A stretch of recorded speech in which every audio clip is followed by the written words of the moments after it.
Cześć, z tej strony Krzysiek, witam na kanale Mąż przy garach. Dzisiaj zapraszam na obowiązkowy letni deser, który szturmem podbił serca wszystkich fanów malin. Przygotujemy malinową chmurkę bez pieczenia. Banalnie proste w przygotowaniu ciasto, które nie tylko jest przepyszne, ale też nie wymaga zbyt wiele pracy. Jak zawsze zachęcam do zostawienia łapki w górę i subskrypcji. Przy okazji dajcie znać, jaki jest Wasz ulubiony sposób na ten letni klasyk. Zapraszam Was na film i biorę się do roboty.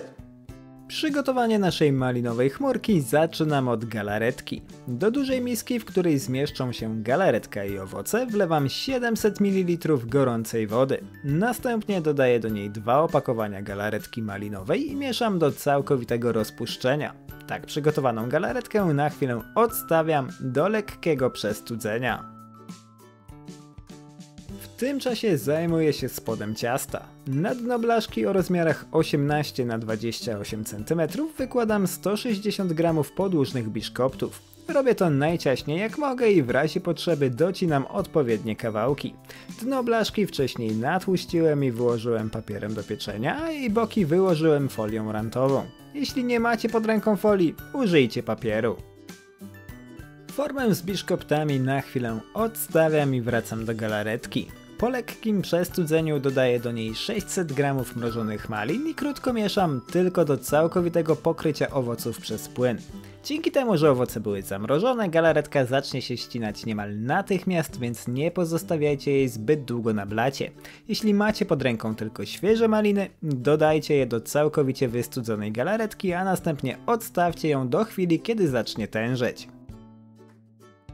U mnie galaretka zaczęła tężeć niemal natychmiast, dlatego od razu wykładam ją na spód z biszkoptów. Dzięki temu, że użyłem dosyć dużo malin, nie muszę się martwić, że biszkopty wypłyną. Owoce bez problemu utrzymają je w miejscu. Malinową warstwę rozprowadzam po całej powierzchni, wyrównuję i odstawiam formę do lodówki na czas przygotowania warstwy śmietanowej. Do śmietany będziemy potrzebować żelatyny, dlatego do niewielkiej miski wlewam 100 ml gorącej wody i dodaję do niej 12 g żelatyny w proszku. Zawartość naczynia krótko mieszam za pomocą rózgi i odstawiam do lekkiego przestudzenia. Następnie zajmuję się resztą składników. Do dużej miski wlewam 500 ml dobrze schłodzonej 36% śmietanki. Dodaję do niej 70 g cukru pudru i łyżeczkę pasty waniliowej. Jeśli nie macie pod ręką pasty, możecie użyć ekstraktu lub cukru waniliowego. Zawartość naczynia ubijam za pomocą miksera tylko do momentu, aż śmietana stanie się gęsta i puszysta, ale jeszcze nie sztywna. Przerwijcie ubijanie, kiedy łopatki miksera zaczną zostawiać na śmietanie wyraźny ślad. Do tak przygotowanej śmietany możemy dodać żelatynę. Musimy ją tylko najpierw zahartować. W tym celu do wystudzonej żelatyny dodaję łyżkę ubitej śmietany. Zawartość naczynia krótko mieszam za pomocą rózgi do uzyskania gładkiego, jednolitego płynu. Zahartowaną żelatynę dodaję do ubitej śmietany. Robię to wąskim strumieniem, stale mieszając mikserem na niskich obrotach, tylko do całkowitego połączenia składników masy. Mała praktyczna uwaga. Ułatwcie sobie życie i jeśli macie pod ręką jakiś dzbanek, zahartujcie w nim żelatynę. Będzie Wam o wiele łatwiej wlać ją do śmietanki bez robienia bałaganu.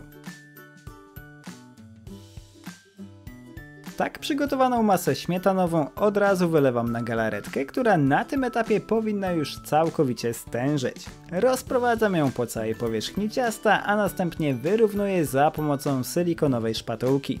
Nie czekajcie z tym krokiem zbyt długo, ponieważ masa śmietanowa zacznie tężeć niemal od razu. Na górę ciasta wykładam pokruszone bezy. U mnie było ich w sumie 40 g. Używam kupnych, żeby uprościć całkowicie przygotowanie ciasta, ale jeśli macie taką ochotę i czas, możecie przygotować własne. Następnie posypuję wszystko 30 g płatków migdałowych i odstawiam do lodówki do całkowitego stężenia masy śmietanowej. Ja trzymałem ciasto w lodówce całą noc, ale 2-3 godziny powinny całkowicie wystarczyć.